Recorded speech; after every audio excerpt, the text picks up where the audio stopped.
Welcome to the Late Show, everybody. I'm your host, Stephen Colbert. Happy Thanksgiving Eve. And, you know, I got a lot to be thankful for. That's right. I got my friends that I work with. I got my friends I get to do the show for every night. We live in the greatest country in the world, that's for sure. You know. And do you know who has a lot to be thankful for? Donald Trump. Not only is he going to be the president, but he has the most amazing family. Yesterday, he told staffers at the New York Times that his son-in-law, Jared Kushner, could help broker peace in the Middle East. And after that, maybe he could broker peace between America and the other half of America. It's like, please. Plus, Donald Trump is the richest president ever, sure. I mean, Lincoln made a fortune off of those logs, but then he lost it all on his giant hat addiction. It was very sad. And with all of Trump's businesses, there are bound to be conflicts of interest. For instance, last week, about 100 foreign diplomats from Brazil to Turkey gathered at the Trump International Hotel in Washington, D.C. to sip Trump-branded champagne, dine on sliders, and hear a sales pitch about the U.S. president-elect's newest hotel. Well, of course, Trump hotels serve sliders. I mean, those mini burgers make tiny hands look huge.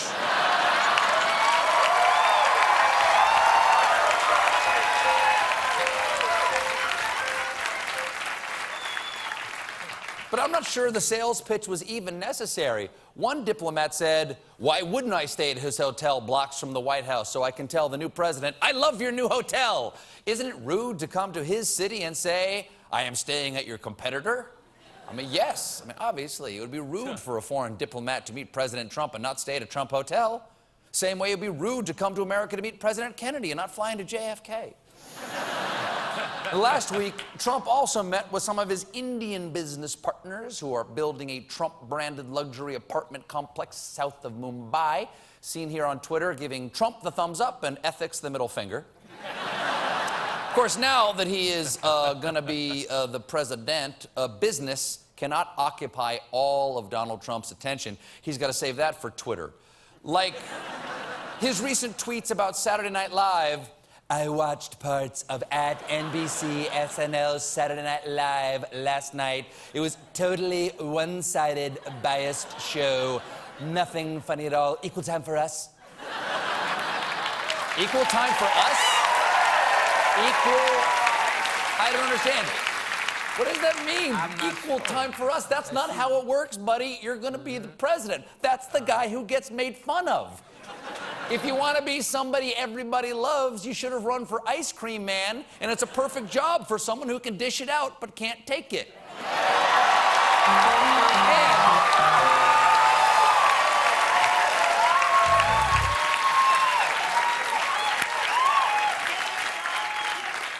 And on Monday, Trump popped over to the YouTubes to address the nation. Today, I would like to provide the American people with an update on the White House transition and our policy plans for the first 100 days. On regulation, I will formulate a rule which says that for every one new regulation, 2 old regulations must be eliminated. That's right. For every new rule, we lose 2 old ones. Okay, so we just set new standards on carbon emissions, so arson and murder are legal now. Enjoy. Of course, the presidency wasn't the only thing people voted on a couple weeks back. There were also a lot of state ballot initiatives. Fun fact, a few of them weren't about legalizing pot.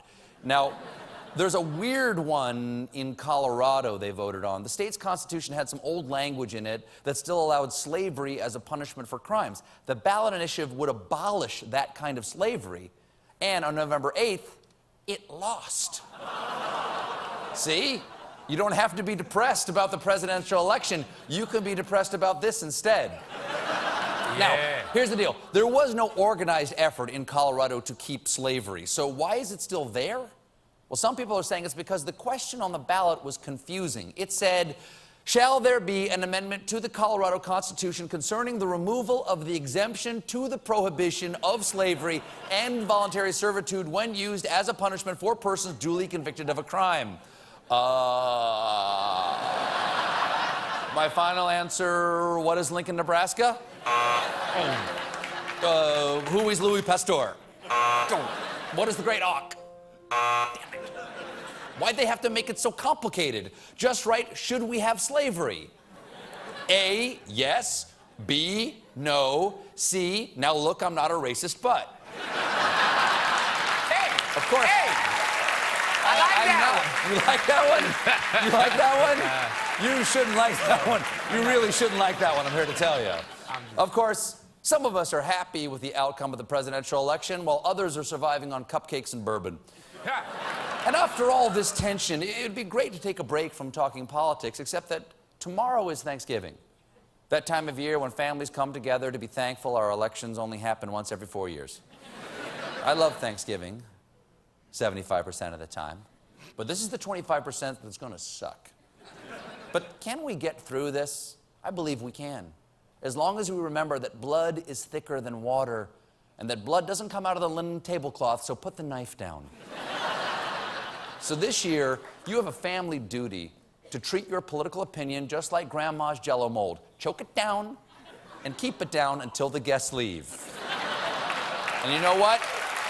I'm going... Good old Grandma. Good old Grandma. And I'm going to help you tonight. This is The Late Show's post-election Thanksgiving survival tips. Brought to you, as always, by cranberry sauce out of the can. Cranberry sauce, the jiggling means we made it with hoof. These are just a few guaranteed ways to calm everybody down this Thanksgiving. Ready?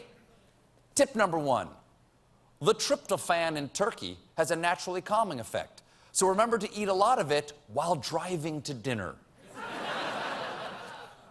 Tip 2. Change up recipes.